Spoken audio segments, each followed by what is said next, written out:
Buenos y santos días para todos. Soy el arzobispo Andrés Tirado Pérez, fundador de la Congregación Sacerdotal Internacional Católicos Independientes. No representamos a la Iglesia Católica Apostólica y Romana. ¿Sacerdotes casados? Es una pregunta que muchas veces hay personas que están de acuerdo y otras que no. Pero tenemos que hacer un análisis teológico e histórico para entender las causas del sacerdocio como tal y de los sacerdotes que pueden casarse y pueden tener hijos.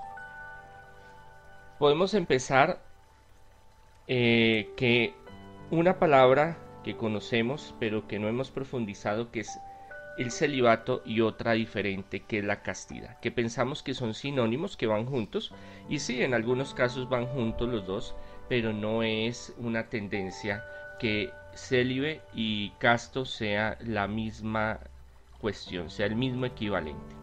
Y ya se los voy a explicar por qué. El célibe es una persona, bueno, célibe en latín quiere decir soltero, una persona que sea por ámbito religioso, intelectual, científico, personal, filosófico, vive solo, quiere vivir solo. Y casto, castidad, ya tiene una connotación sexual, una connotación donde por cuestión filosófica o cuestión religiosa, en el cristianismo es por el reino de los cielos, algunos prefieren no tener contacto sexual para poder guardar esa fuerza, esa energía, esos deseos para ofrecerlos al reino de los cielos, los que son de tendencia cristiana católica, budistas o hinduistas también, o de otras corrientes filosóficas, por otras razones.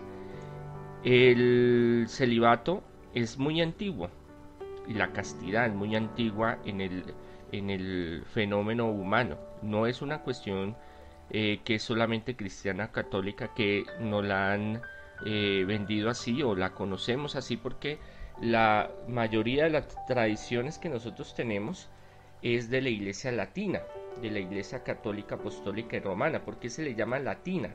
Porque la lengua oficial, esta es una de las tantas explicaciones que hay, la lengua oficial o eclesial, podríamos llamar así, de la iglesia católica apostólica y romana es el latín, por eso la llaman la iglesia occidental o iglesia latina. Entonces, en el hinduismo, budismo, taoísmo, sintonismo y otras diferentes religiones, aún sistemas filosóficos como el socrático, platónico, griego, helenístico, también habían casos donde el ser célibe, vivir solos, era una opción. El monacato, vivir como un monje, monje quiere decir excluido, o sea, solo, eh, una vida solitaria, era algo muy preciado y algo muy valorado.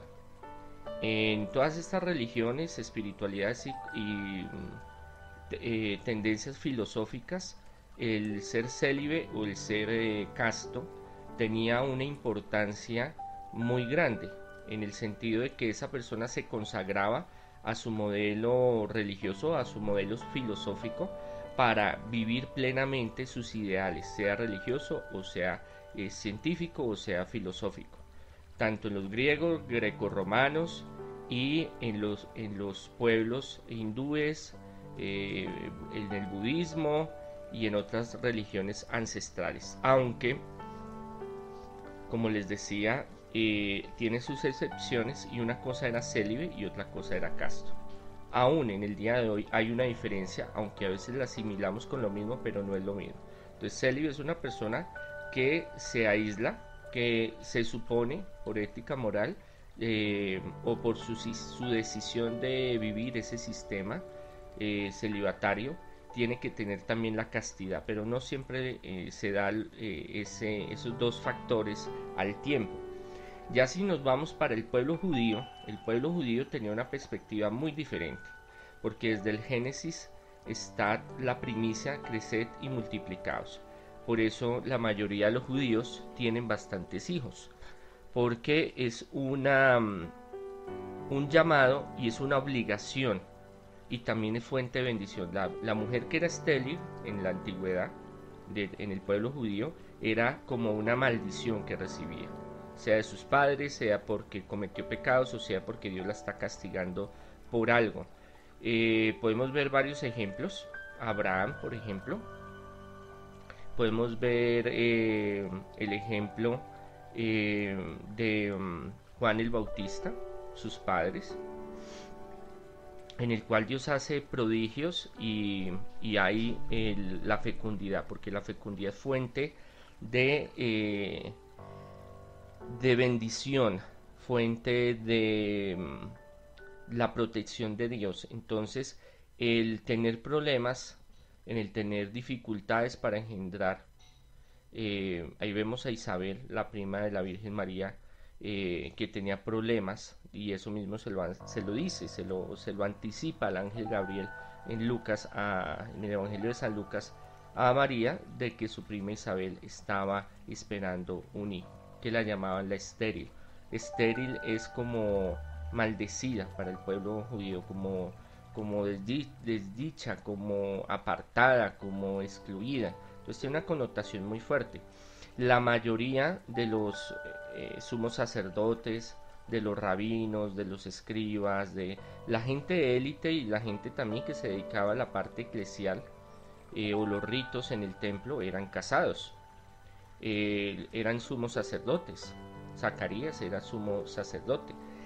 Y sí habían excepciones para algunos profetas que dedicaban vivir en el monacato, querían vivir aislados, querían vivir en el desierto, y para vivir en el desierto muchos dedicaban ser solteros y aún llegar hasta el nivel de la castidad. Por eso encontramos en el caso de Juan Bautista, que es consagrado desde muy niño y tiene una vida de profeta, por eso se encuentra en el desierto, y por eso también no tiene familia, y en ese caso es permitido. Pero también habían casos donde habían seglares o gente del común que no eran casados, eran solteros, pero no se veía bien, no era algo normal para la cultura. Hasta el tiempo de hoy los más radicales lo ven como extraño, como perdiendo esa bendición de poder tener familia y fecundar y hacer ese plan salvador de Dios a la humanidad a través de que el pueblo de Israel crezca. ¿Por qué? Porque el pueblo de Israel, hasta que no crece en número, no puede llamarse nación, que eso fue lo que se logró con el rey David y Salomón y los jueces, y bueno, todo este proceso del Antiguo Testamento, de la monarquía. Ahora, en el cristianismo, y hablando del tema de Jesús, era extraño que un rabino, como lo llamaban a Jesús, lo proclamaron rabino, la gente fuera célibe, soltero. Pero es muy entendible, y bajo mi concepción, mi opinión, él no tenía una idea de tener familia ni de poder procrear prole, tener hijos, porque él sabía qué era lo que iba a hacer y para dónde iba. Sea saliéndonos del contexto de que él es Dios y sabía lo que iba a hacer, y llevaba el plan que su padre le había encomendado por amor a la salvación, que tenía que morir y sacrificarse para salvarnos y resucitar. Saliéndonos de ese contexto divino, hablándolo muy de un judío normal, marginal, un judío normal de esa época, de estrato 2-3, porque es que a veces ponen a Jesús como un mendigo, como un miserable, y no, tampoco era hasta allá.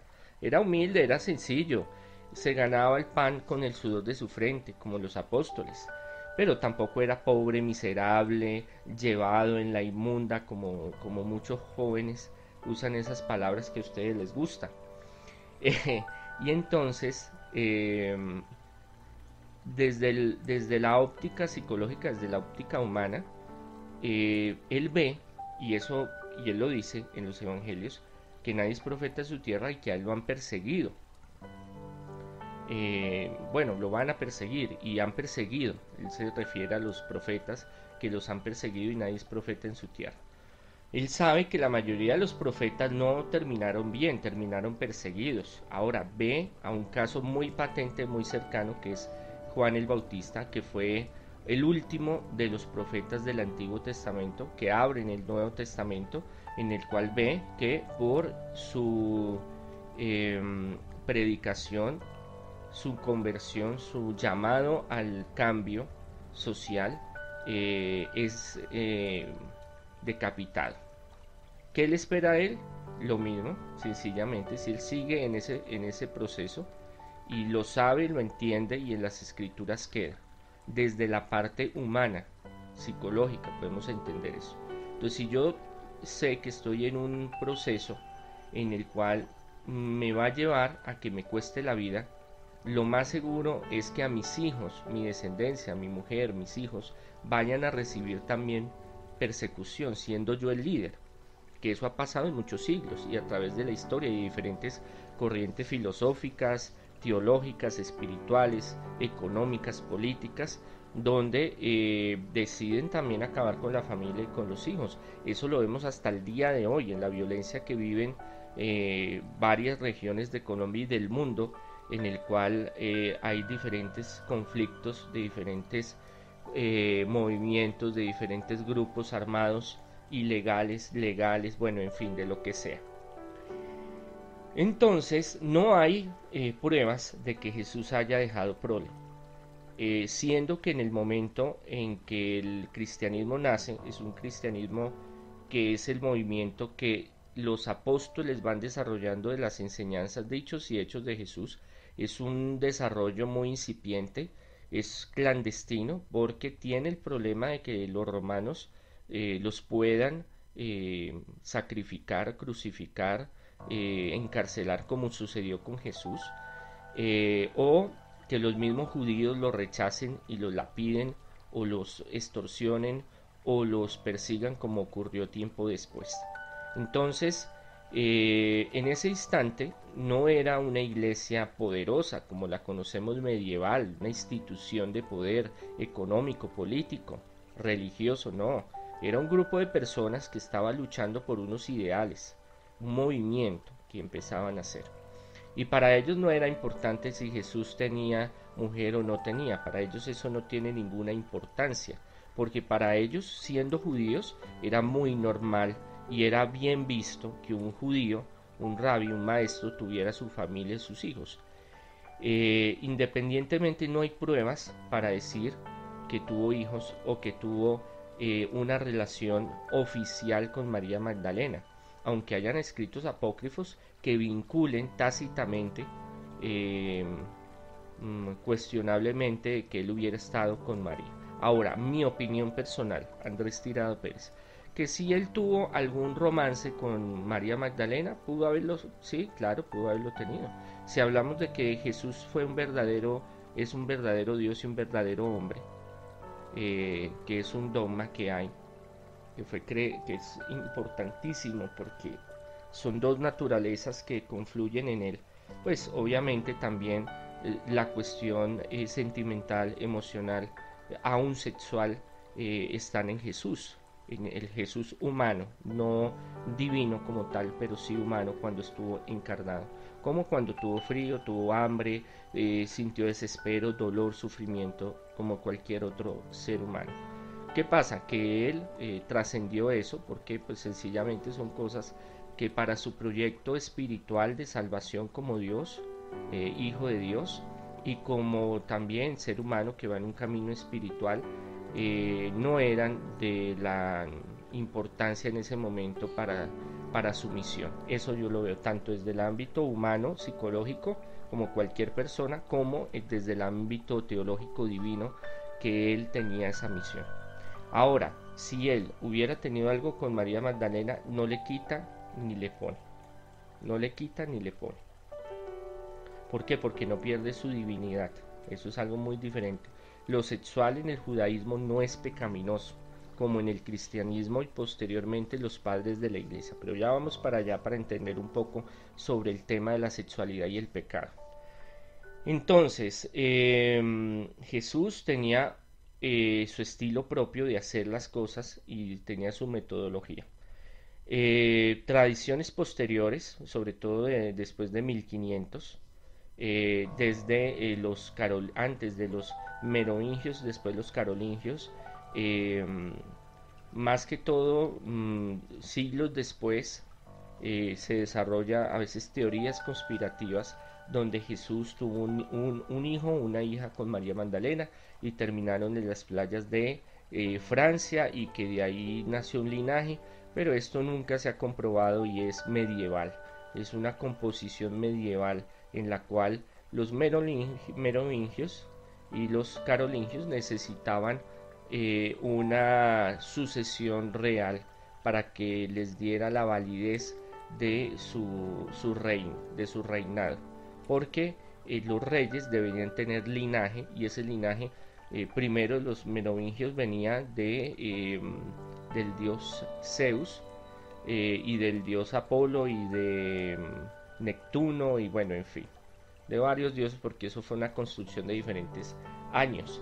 Después la abandonan cuando ya entran a un sistema cristiano y deciden desarrollar toda esa historia de que ellos vienen de la sucesión de sangre grial, que es la sangre sagrada de Jesús y de María Magdalena. Pero eso por muchos siglos ni se pensó, ni se escribió, ni había testimonios, o sea, no hay nada que los vincule. Pero personalmente yo no le veo ningún problema a que Jesús haya tenido algo con María Magdalena, porque eso no le quita su divinidad, porque su divinidad trasciende lo físico. No nos podemos quedar solo en el Jesús físico, sino en el Jesús divino, en el Jesús trascendente, que es el que nos da la salvación, que es el Hijo de Dios encarnado que nos da la vida eterna. Cuando Jesús inicia su ministerio, los que lo siguen, en su mayoría, son casados, porque es algo muy normal, es natural, eran personas de 30, 40, 50 años que lo siguen a Jesús, que antes seguían a Juan el Bautista, que la mayoría tenía esposa e hijos. Por ejemplo, encontramos a Pedro como Jesús va y sana de una fiebre en Cafarnaún a la suegra de Pedro. Entonces encontramos que es algo muy normal, algo muy cotidiano. Obviamente sí tiene un valor para muchos pueblos en la antigüedad y el pueblo judío en cierta forma también, el ser célibe o soltero o casto. Pero para el inicio del cristianismo no es determinante.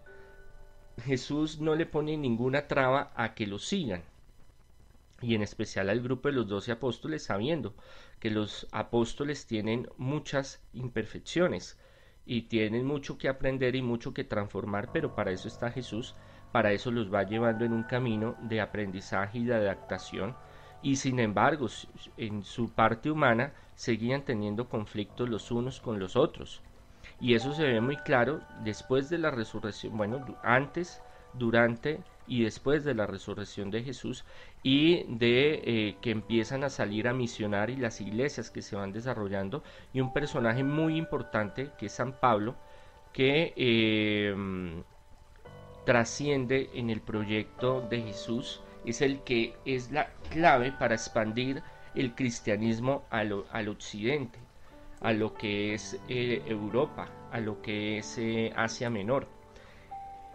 Y en ese contexto, aunque Jesús, hay un escrito donde él mismo habla de que es un don el poder ser célibe, el poder ser casto, el poder ser como él, que hay eunucos que son por cuestiones de la naturaleza o por cuestiones que fueron obligatorias, porque pues existía también la esclavitud, y entonces en la esclavitud algunos los hacían célibes o eunucos en diferentes culturas, pero hay otros que se hacen eunucos, o sea, renuncian a lo sexual, si queremos llamarlo así, a ser célibes por el reino de los cielos, pero es un contexto que tiene una profundidad mucho más grande, no solo en lo sexual. Cuando Jesús habla de ese fragmento, cuando el Evangelio habla de ese fragmento, no solo lo habla desde la cuestión de la castidad o el celibato, sino una opción de vida a renunciar a muchas cosas por seguir a Jesús.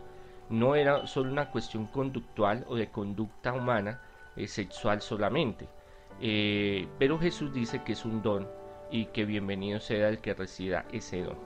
Entonces, no es obligatorio, no nace siendo obligatorio el celibato, la castidad en el cristianismo. Con Jesús no nace, ni aún con los apóstoles. Aún con los padres de la iglesia hay diferencias entre ellos, que son los que vienen después de los apóstoles y los que organizan toda una doctrina y una organización de la iglesia. ¿Por qué? Porque la iglesia empieza a crecer y a fortalecerse y se necesitan leyes, organización, se necesita una distribución, y cada iglesia, porque no fue una cuestión consensuada todas las cosas, sino que se fueron desarrollando diferentes iglesias de tradición apostólica. Eso quiere decir que cada apóstol iba desarrollando su proyecto ministerial. Unos tenían un gran éxito, otros tenían poco éxito, pero ahí iban. Por ejemplo, Pablo tuvo un gran éxito en Asia Menor, y eso ayudó en la proyección del cristianismo, de toda su base en Oriente y Occidente. Pero hubieron apóstoles que tuvieron un ministerio muy prolífico, como el de Pablo, pero otros que no fue tanto, porque los encontró primero el martirio. Eso es lo que hay en las tradiciones de la leyenda dorada, que se habla de un libro donde recoge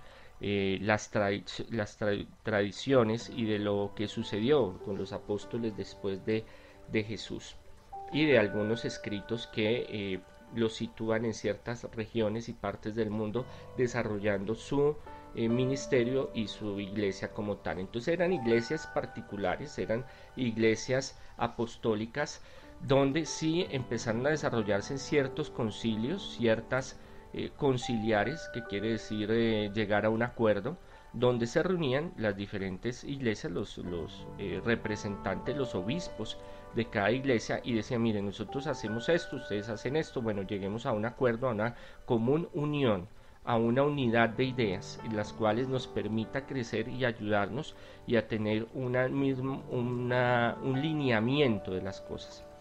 Pero esto no se dio en el caso directo del celibato, la castidad.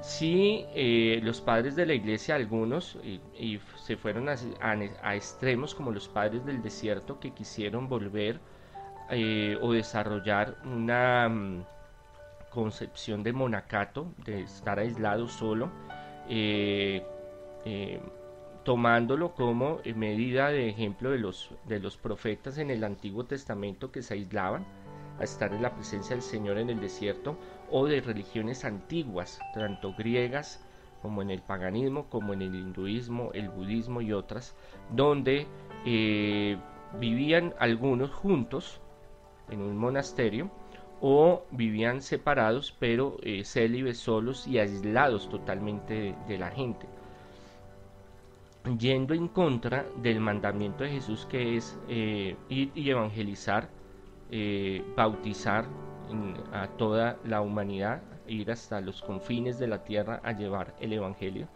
Jesús en ningún momento es un monje, no se aísla totalmente de la gente, si no hubiera desarrollado su proyecto de evangelización.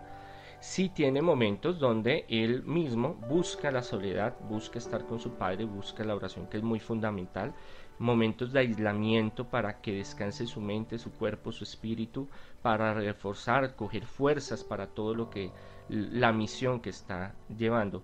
Pero no es como Juan el Bautista, que está en el desierto y la gente lo buscaba, y aunque él estaba en algunas regiones, vivía en cierta forma aislado de los demás, vivía en cuevas. Jesús no, Jesús compartía, estaba, eso era lo que más le cuestionaban, porque él no tenía alguna medida clara de este sí, este no, para él todos eran importantes, para la concepción de él es que la evangelización debía llevar una forma muy misionera, debía de llevarse a todas las personas, a todos.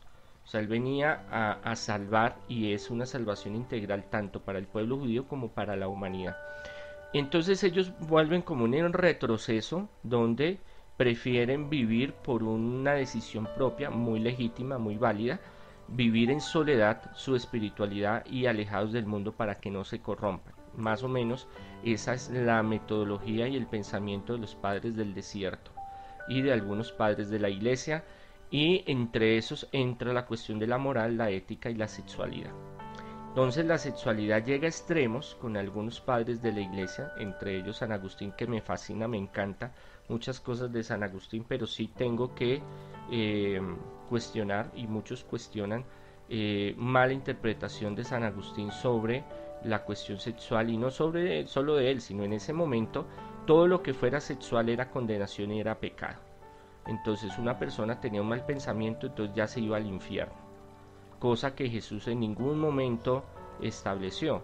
Claro está que lo que pensamos nos contamina, lo que sale del fondo de nuestro corazón nos contamina, pero para eso está Jesucristo, para sanearnos, liberarnos y cambiar. Si no, todos estaríamos condenados si el sacrificio de Jesús no hubiera servido, porque todos en mayor o en menor medida hemos tenido rabias, iras, hemos deseado cosas negativas, hemos tenido pensamientos sexuales.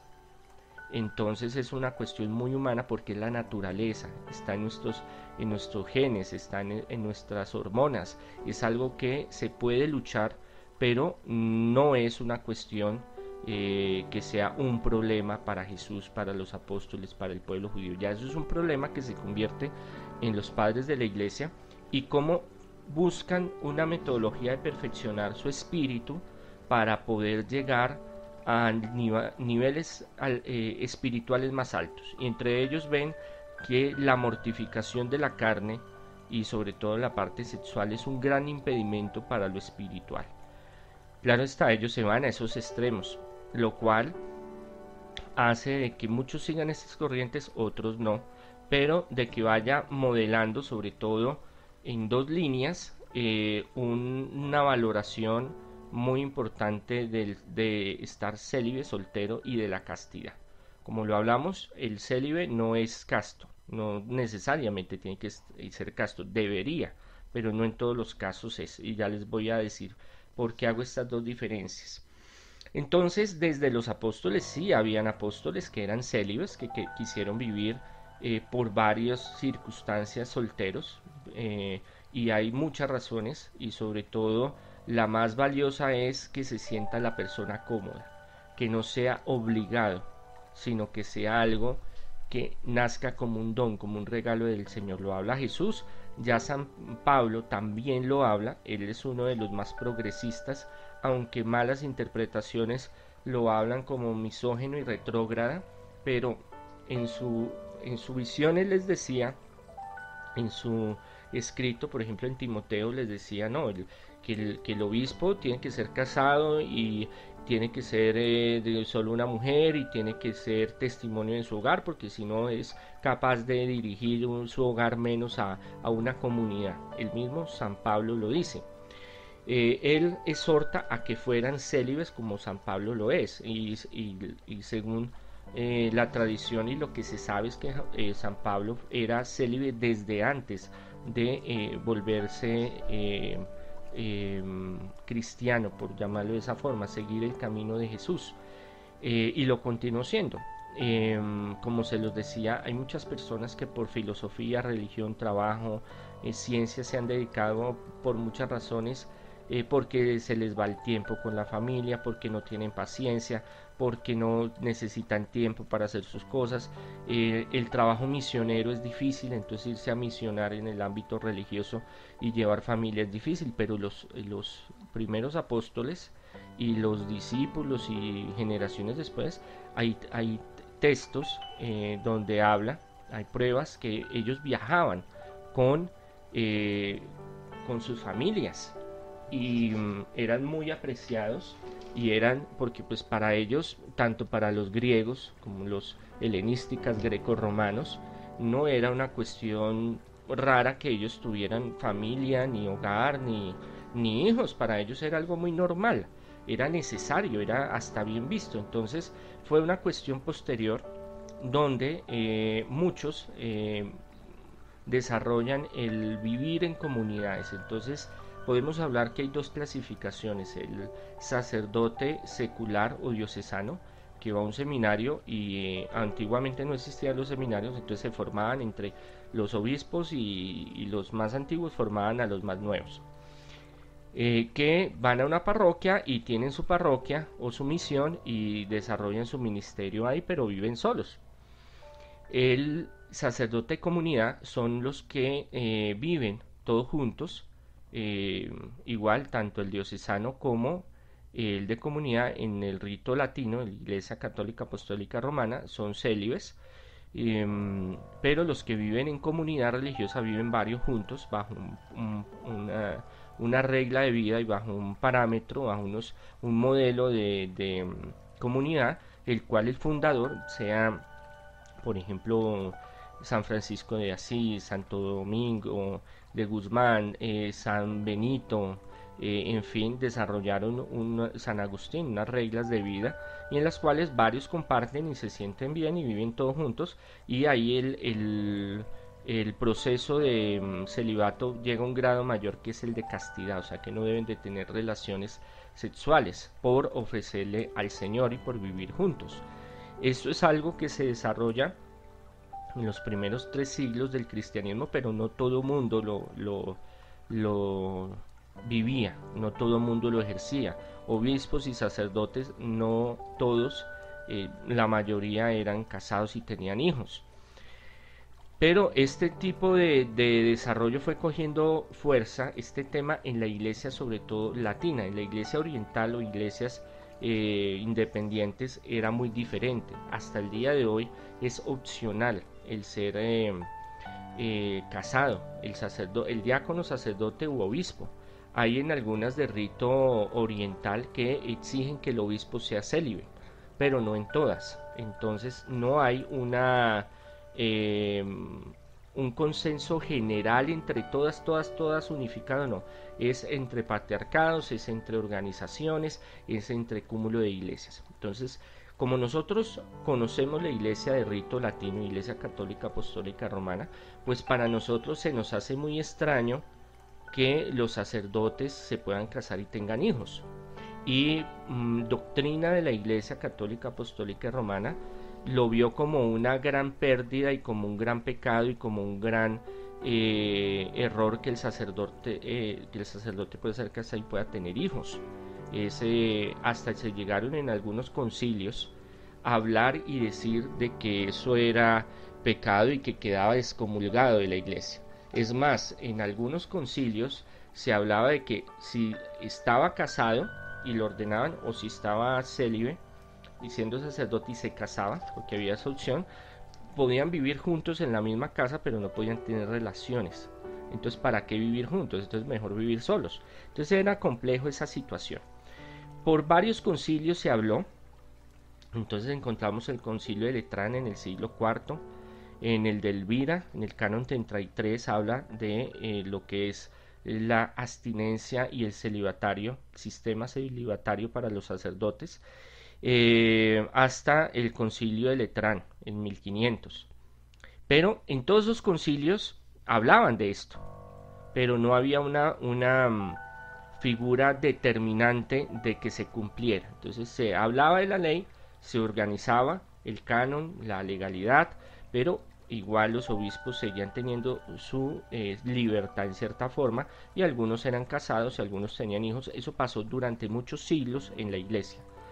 En el año 1000, ciento algo, Gregorio VII, el Papa Hildebrando, hizo una reforma que se llamó la Reforma Gregoriana, por Gregorio, donde se desarrolló mucha persecución. Bueno, él desarrolló unos modelos políticos, económicos, que llevarían a la Iglesia Católica en ese momento a no ser menos que otros imperios. O sea, llegaría con él sentó las bases de toda la proyección para que se volviera la iglesia más poderosa en organización política, recursos económicos, estudio, bueno, lo que usted quiera en ese tiempo. Y de ahí se vino todo el proceso medieval donde la Iglesia Católica Apostólica Romana tuvo supremacía en Europa y en el mundo. Intervino en guerras, intervino en posesión de reyes, intervino en legados políticos, en tierras, en economía, en la educación, en todo. Antes tenía poder porque la transmisión del Imperio Romano cuando cae pasa en cierta forma en su estilo a ser la Iglesia Romana, pero no tiene tanta fuerza porque el feudalismo se desarrolló. Cuando se fragmenta el Imperio Romano, queda como islotes, quedan como provincias separadas y cada una tiene que mirar cómo se defiende, cómo se organiza, y por eso nace ese feudalismo, los reyes, bueno, toda esa cuestión. Pero es con el Papa Gregorio VII que se desarrolla toda una línea de políticas, que algún día vamos a hablar de ellas, entre ellos el desarrollo estricto del sistema celibatario en el clero, tanto para obispos, sacerdotes y diáconos.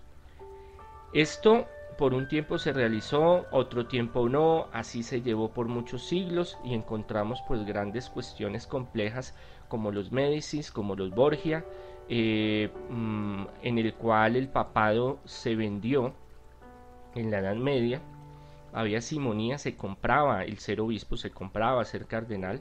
El caso de uno de los Médicis que llegó a ser papa a los 14 años, otro a los 18, y en fin, donde primaba otros intereses económicos y políticos que realmente la trayectoria o el linaje de nuestro Señor Jesucristo y de los santos apóstoles, donde hubieron concubinatos, hubieron cuestiones muy fuertes de promiscuidad, hubieron cuestiones fuertes de asesinatos, de violencia, de corrupción en el Vaticano. Los papas, la mayoría de esa época eran terribles, y los casos más conocidos son el de los Borgia y de los Medici, para que investiguen.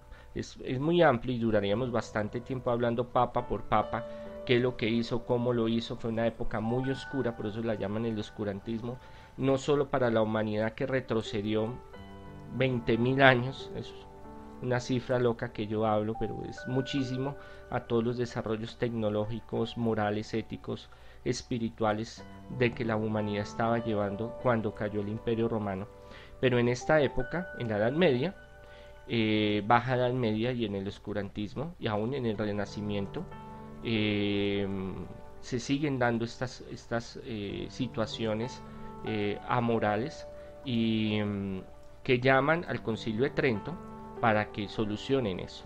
Igual, así lo hagan, el concilio lo hicieron, el Concilio de Trento no vieron esas normas tan estrictas hasta 1700, 1800, donde ya se volvió completamente requisito, obligatorio, y medida disciplinar el celibato en la Iglesia Católica Apostólica Romana. Pero si vemos a lo largo de la historia de la Iglesia Católica Apostólica Romana, vemos que intentaron poner el celibato como regla general, pero muchas veces no se cumplía, porque pues obviamente no hay una tradición como tal desde los apóstoles y de Jesús. Es más, yo fui célibe varios años cuando estuve en la Iglesia Católica Apostólica Romana, y viví mi celibato varios años muy feliz, muy contento. Todo es una organización. Uno puede llegar a manejar la sexualidad, pero no es solo la sexualidad. El celibato, la castidad, no es solo lo sexual, es una forma de vida, de abstenerse a muchas cosas. A veces lo enfocamos en lo sexual porque los padres de la iglesia y tradiciones posteriores condenaron mucho la parte sexual, y eso se dio para muchos problemas en la Edad Media. Y ahora, y para la persecución de la Inquisición de las mujeres, ahora, en el tiempo moderno, después de 1700, 1800, 1900, los grandes problemas de violación de niños y problemas sexuales del clero, sobre todo de la Iglesia Católica y Apostólica Romana, no quiere decir que en otras iglesias no haya, es una gran parte, no toda, por esa obligación del celibato. ¿Por qué? Porque muchos entran y muchos se han salido, y ahorita vemos que mucha gente se está saliendo y se ha retirado. Yo no me retiré por el celibato. Yo me retiré porque yo no vi proyección de lo que yo, de mi futuro como persona espiritual, personal en la Iglesia Católica Apostólica y Romana. Yo estaba muy bien económicamente y me querían mucho y me quieren todavía, y estuve muy bien en muchos ámbitos: académico, personal, social, económico. Si yo hubiera seguido en la iglesia romana, pues estaría bien, pero no hubiera estado en plenitud como me siento en hoy en día, en todas las grandezas que el Señor ha hecho a través de mí y en mí propiamente, porque yo soy testimonio de ese poder del Señor. Eh, y es una cuestión que es muy entendible, de que mucha gente pues está eh, mm, deseando, y muchos sacerdotes y obispos en el mundo, de que sea opcional el celibato, como lo era en la antigüedad. Pero los problemas que tiene la Iglesia Católica Apostólica Romana no es solo el celibato, hay una cantidad de problemas internos que hace de que se haya deteriorado y tengan tantos problemas. Pero si lo hablamos desde el ámbito sexual, sí ha servido para que muchas personas que tienen problemas mentales, porque la pedofilia es un problema mental, un problema psicológico, entraran al clero. Algunos fueron violados y siguieron siendo violadores, otros ya venían con eso y pudieron disimular, camuflarse en ese celibato social, el poder seguir haciendo sus cosas, violación de niños, violación, homosexualidad, pero también otros que podían tener relaciones o con muchas mujeres o cosas de esas, y hijos regados por varios lugares. Porque el sacerdote diocesano o secular hacía el voto de celibato, pero eso no quería decir que no pudiera tener relaciones sexuales. A eso iba antes, cuando yo les decía que hay una diferencia entre celibato y castidad. Ya el que vive en comunidad religiosa, que viven entre varios, sí tenía que hacer no solo el del celibato, sino castidad, o sea, nada de relaciones sexuales. Por eso es que hay sacerdotes seculares o diocesanos que han tenido su desliz, han tenido algún hijo, o han tenido alguna situación amoral, o ha tenido alguna relación con alguna chica, o algunos con hombres también, porque hay un gran porcentaje, según las estadísticas, no lo digo yo, de las investigaciones que han hecho en el Vaticano. El 80% de los clérigos romanos, la mayoría son de tendencia homosexual, que algunos han pillado, otros no, y que se los han perdonado. ¿Por qué? Porque obviamente hacen el voto de celibato, que se supone que es voto también de castidad, pero no se aplica siempre. Entonces sí han tenido, yo conocí muchos casos de sacerdotes que tuvieron hijos, se enamoraron de una feligres y bueno, pasó lo que pasó y quedó embarazada, pero él se hace responsable y la iglesia le exonera, le perdona esa circunstancia. En algunos casos, eso depende mucho de los obispos, otros son más radicales y hay persecución. Pero sí hay bastante permeabilidad de estos fenómenos en la Iglesia Católica Apostólica y Romana, y esto ha llevado a que muchos feligreses decidan irse a otra espiritualidad, a otra religión por esto. También el problema de la vocación de los que estudian para ser sacerdotes, una fuerte es el celibato, que quieren tener esposa e hijos, y otra cosa es porque la implicación de ser espiritual, la implicación de ser sacerdote es muy complejo. Yo diría, es más complejo el ser sacerdote por ser sacerdote que por el celibato. El celibato es algo que se puede llegar a manejar si la persona realmente le pide a Dios este don, y es un don maravilloso, Por eso en la Congregación Sacerdotal Internacional es opcional. Hay varios que son célibes, tienen un testimonio de vida maravilloso, viven su celibato a plenitud, su castidad a plenitud. Y hay otros que somos casados. Yo tengo mi esposa, tengo una hija de 15 años, que es una gran alegría, una gran felicidad. Yo soy, gloria al Señor, y siendo eh, eh, soberbio y hablando desde mi ego, me disculparán, uno de los obispos y aún sacerdote cuando era sacerdote, aunque uno nunca deja de ser sacerdote, pero es para que me entiendan el antes y el después, teniendo hogar, teniendo familia, teniendo mi señora y mi hija, muy prolífico, porque una de las grandes inquietudes es, bueno, es que si usted tiene esposa e hijos, usted no va a poder desarrollar un ministerio, usted no podrá entregarse completamente al ministerio, a la misión.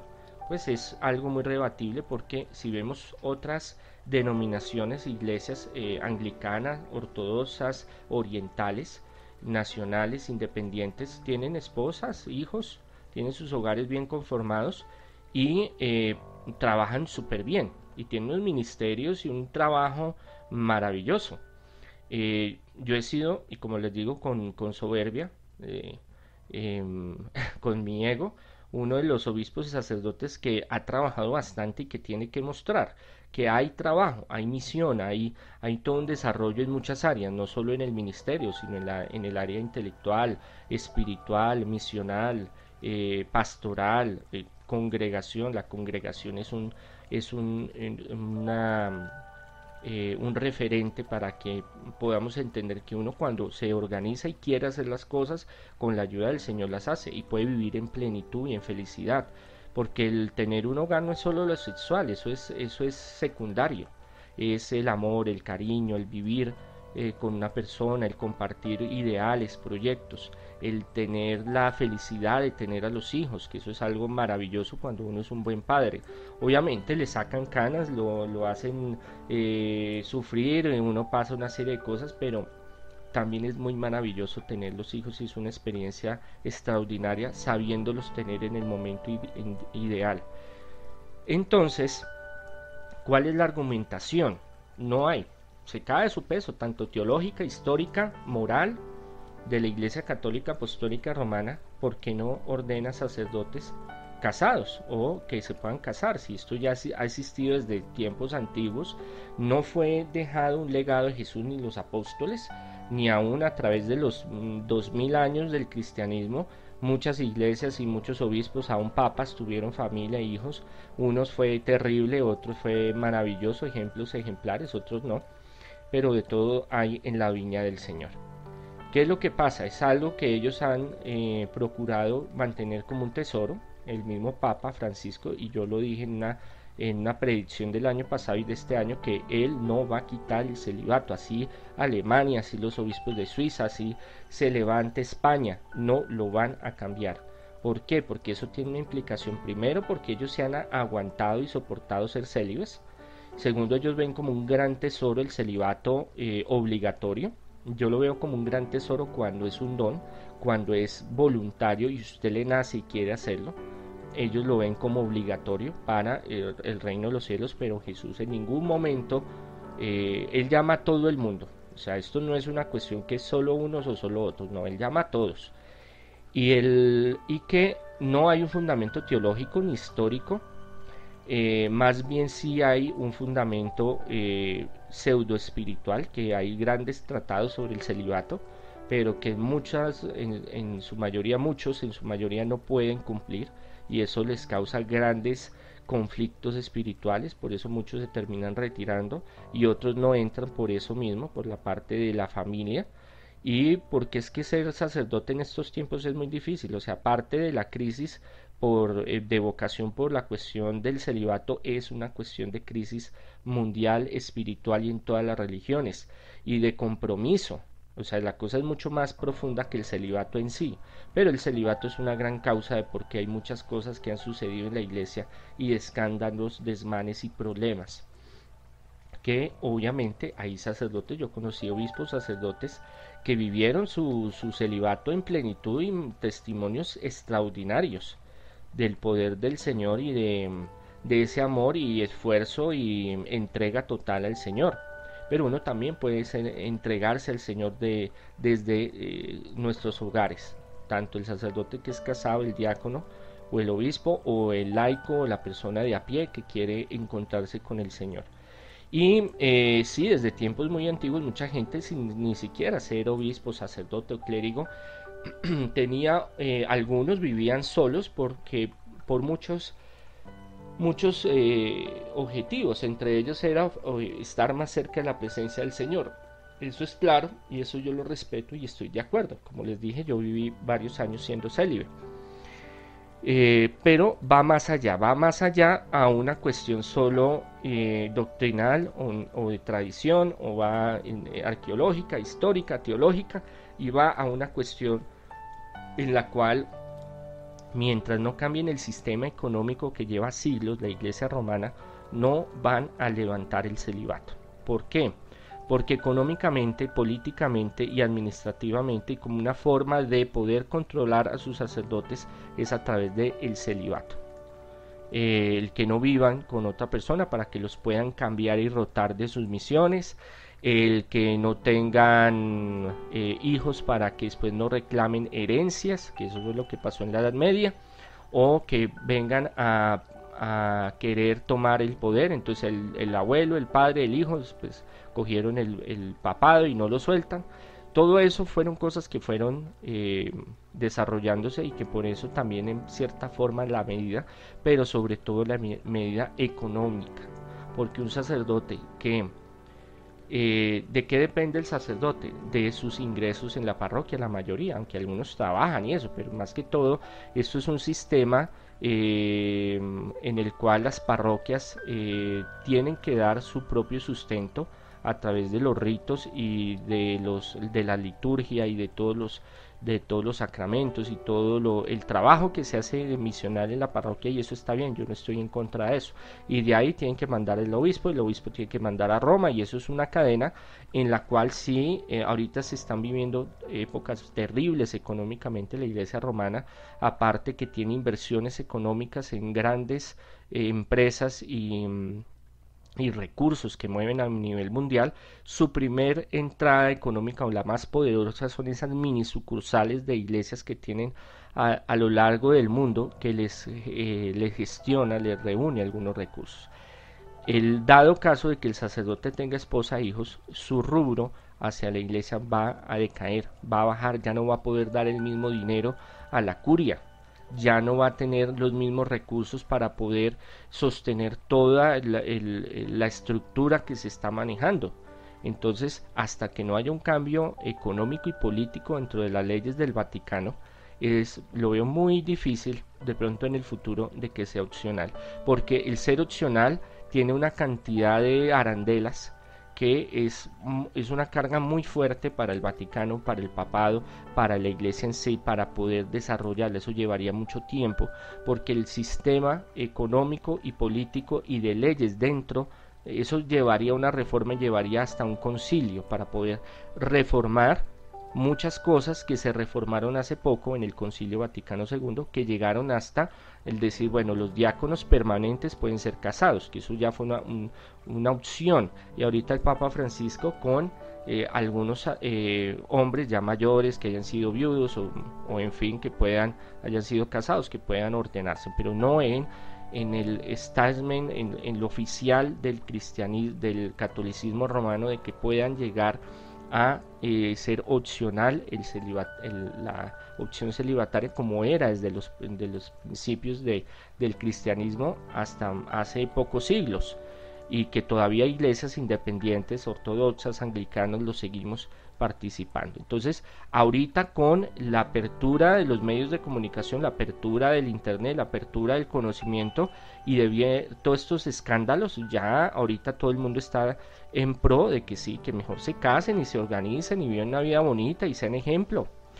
Pero esto, para que llegue a cambiar por cuestiones políticas y económicas, va a ser muy, muy difícil. Y todos los cambios de la Iglesia Católica, Apostólica y Romana llevan décadas, años, siglos para poderse cambiar. Por eso si esperamos que la Iglesia Católica Apostólica y Romana lo haga pronto, es difícil de pronto, más adelante, porque sería una medida que ayudaría muchísimo a que la Iglesia cambiara en muchos aspectos y saltar un poco, sobresalir de esta escasez vocacional, porque es complejo. Pero nosotros sí tenemos esa gran bendición de tener la opción de podernos casar, poder tener hijos, poder ser un modelo de hogar con nuestras dificultades humanas, ¿no? El hombre y la mujer son diferentes y al vivir y convivir eso no es fácil, pero se logra y se puede salir adelante y se puede llevar un ministerio de amor, de misericordia y un ministerio muy poderoso y un ministerio de gran fruto. Y eso se ve en las iglesias anglicanas, ortodoxas, orientales, en las nacionales, independientes, vétero, en la congregación sacerdotal internacional.